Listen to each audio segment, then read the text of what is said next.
The story of the Berlin Wall begins in a world deeply fractured by conflict.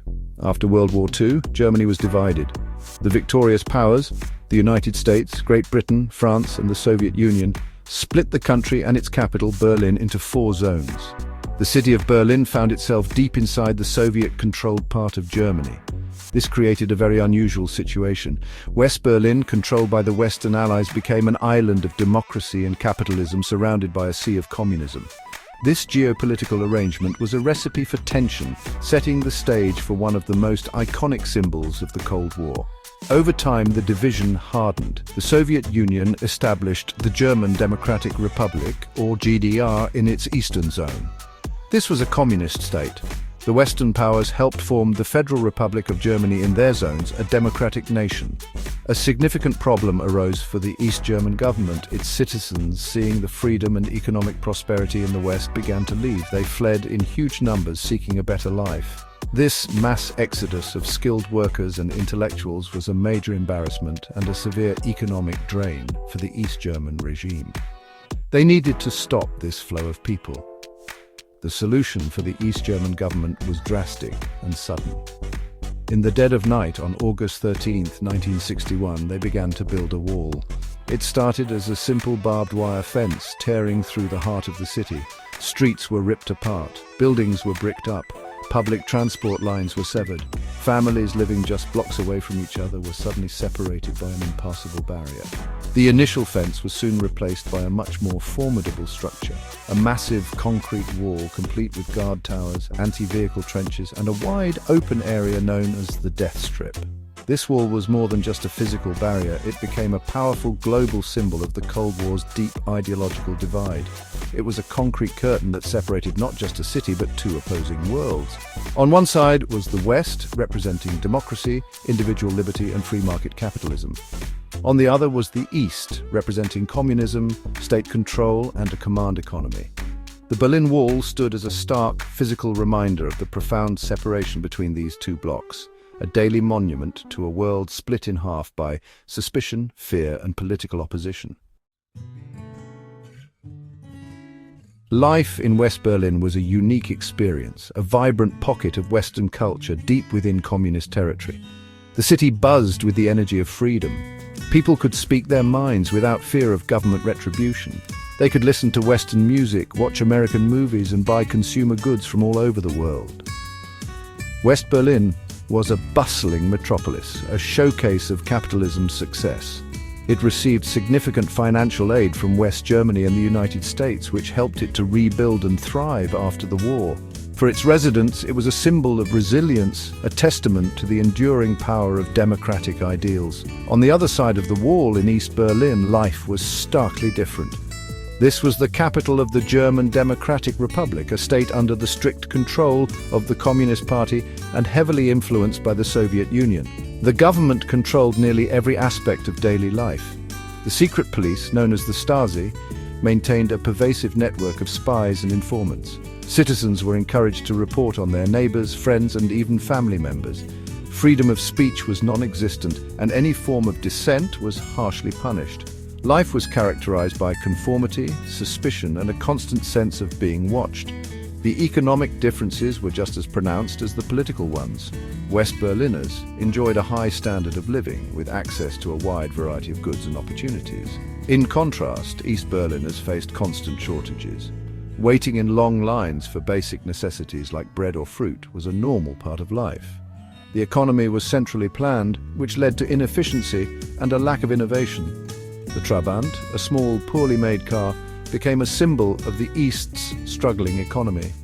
While West Berliners drove modern vehicles, East Berliners often waited years just to purchase a Trabant.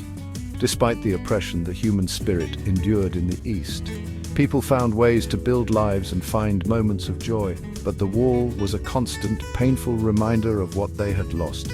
Families were torn apart, unable to see loved ones who lived just a few miles away. The desire for freedom and the hope for reunification never faded. Many people risked their lives trying to escape over, under, or through the wall. These desperate acts of courage showed the world the powerful, unquenchable human yearning to be free and to be reunited with those they loved. By the late 1980s, the foundations of the Soviet Empire were starting to crumble. The Soviet Union itself was facing severe economic problems and growing internal unrest. Its leader, Mikhail Gorbachev, introduced new policies of glasnost, which means openness, and perestroika, or restructuring. He signaled that the Soviet Union would no longer use military force to keep communist regimes in power in Eastern Europe. This was a monumental shift. It sent a powerful message to people across the Eastern Bloc. The time for change was coming. The iron grip that had held the region for over 4 decades was finally beginning to loosen.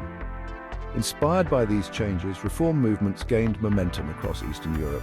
In Poland, the Solidarity movement challenged the communist government. In Hungary, leaders began to dismantle their border fence with Austria. This created the first small crack in the Iron Curtain. Thousands of East Germans, desperate for a way out, saw their chance. They traveled to Hungary, officially on vacation, with the real intention of crossing the newly opened border into Austria and then continuing on to West Germany. This exodus put immense pressure on the hardline East German government, which seemed unable to stop the flow of its own citizens. Back in East Germany, the people's courage grew. Massive protests erupted in cities like Leipzig and East Berlin.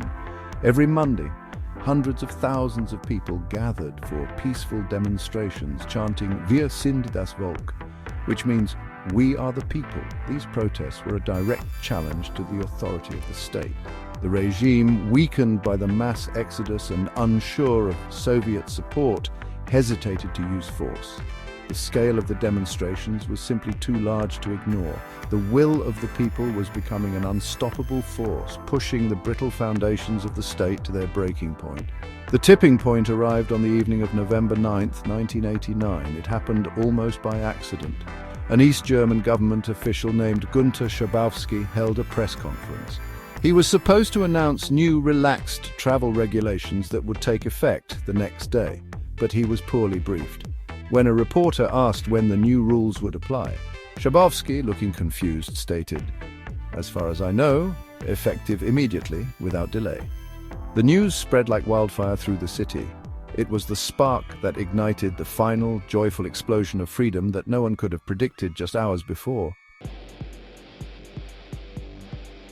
The words of Günter Schabowski were broadcast across East and West Berlin. Hearing that the borders were open, people were initially in disbelief. Could it really be true after nearly 3 decades of division? Tentatively at first, then in growing numbers, East Berliners began to gather at the checkpoints along the wall. They faced the border guards, who were just as confused and had received no official orders. The crowds grew larger and more insistent. The pressure mounted until, overwhelmed and without clear instructions, the guards at the Bornholmer Strasse checkpoint finally lifted the barrier. The floodgates were open. What followed was a scene of pure, unrestrained joy. Thousands of East Berliners streamed into West Berlin, greeted by cheering crowds of West Berliners who had rushed to the wall to welcome them. Strangers hugged and wept together. People climbed onto the wall, dancing and singing in celebration. Many brought hammers and chisels and began to physically chip away at the hated symbol of division, taking home pieces as souvenirs of their newfound liberty. The night of November 9, 1989 became the world's biggest street party, a spontaneous and emotional celebration of freedom that was broadcast live across the globe.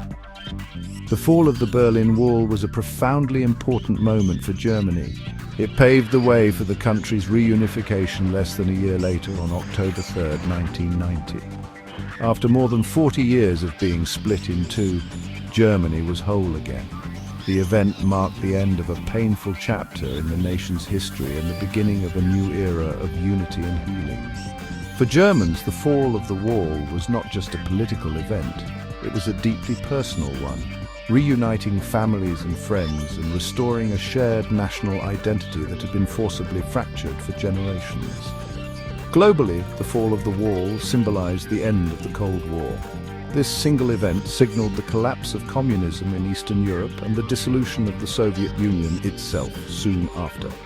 It was a victory for freedom, democracy, and human rights. The story of the Berlin Wall serves as a powerful lesson for the world. It reminds us that even the most imposing symbols of division and oppression can be brought down by the persistent, unified will of the people. It is a timeless story of hope, a testament to the idea that walls cannot permanently divide a people who yearn to be united and free.